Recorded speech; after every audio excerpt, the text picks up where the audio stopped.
Thank you, Minister. I would now like to call upon Honorable Minister Asaduma, Minister of Finance.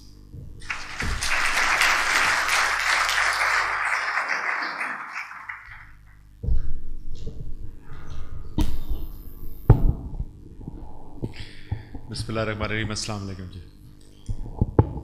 Allow me to be a bit unofficial because for more than one person in this room, it is an emotional moment. It is for me. 33 years, 9 months and 24 days ago, I joined Exxon as a business analyst.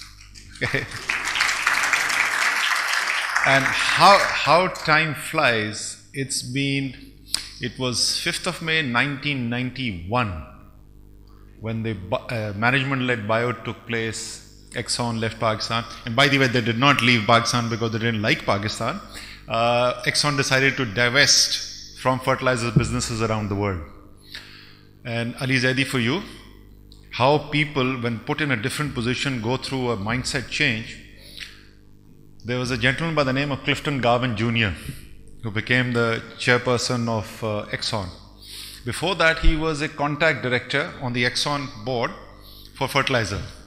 And he wrote a memo talking about the great future of fertilizer. And after he became the chairman of the board, he shut down, made an exit from the entire fertilizer business worldwide. Pakistan was the second last to go. So actually, Exxon liked Pakistan. So 91, and what a coincidence. The reason it's even more emotional, it's what a moment. In 1991, the man who led the buyout, a corporate legend of Pakistan, my mentor, Shaukat Raza Mirza, and his son, Shahrukh Mirza, is standing here today welcoming Exxon back.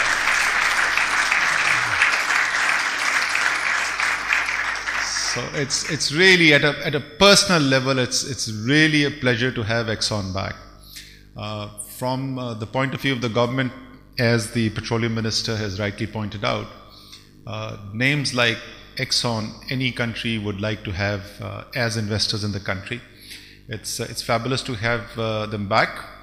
On yet another personal note, I'm slightly unhappy by the fact that I was ready to fly to Houston, but we ended up having a meeting in Dubai when I was trying to entice Exxon to provide LNG supplies into the Pakistani market. This LNG company, the first terminal, I was the founder chairman of that company, I set it up, and we were trying to source LNG molecules ourselves.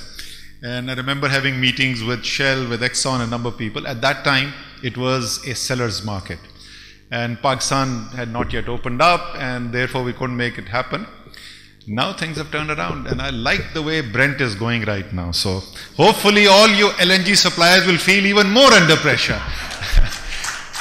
In terms of the policy direction, where I would like to see our energy policy go, I think the energy market, both the power side as well as the petroleum side, particularly LNG, is just over-regulated.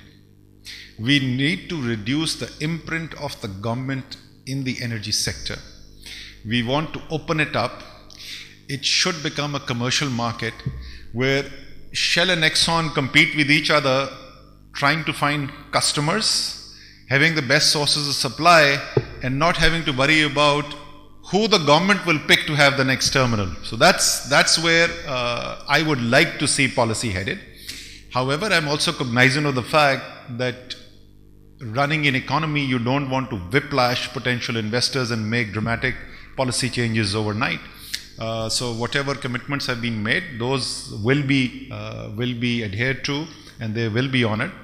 But I'm just telling you in terms of the future, and therefore, and one of the reasons why I'm saying that is the gap of 2 billion cubic feet that the chairperson was referring to.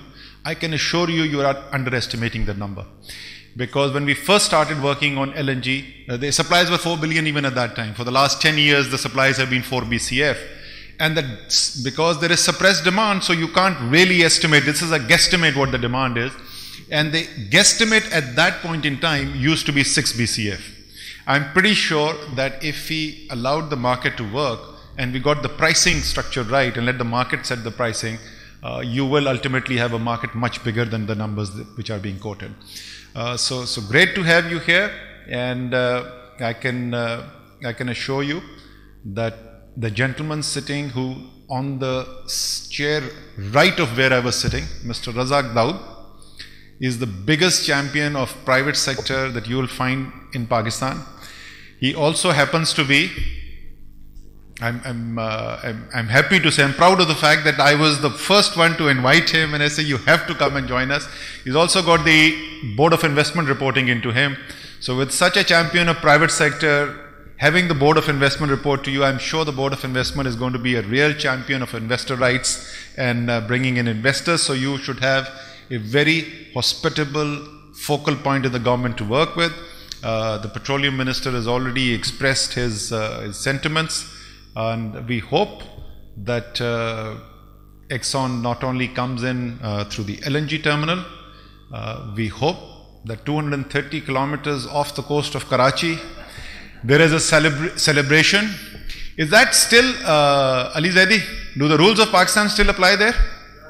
They still apply? Okay. So I hope they will be celebrating with a bottle of Coke in a few months from now. So thank you very much for coming to Pakistan, and hope you have a great time this time around, and hope this time there is no exit. Thank you very much.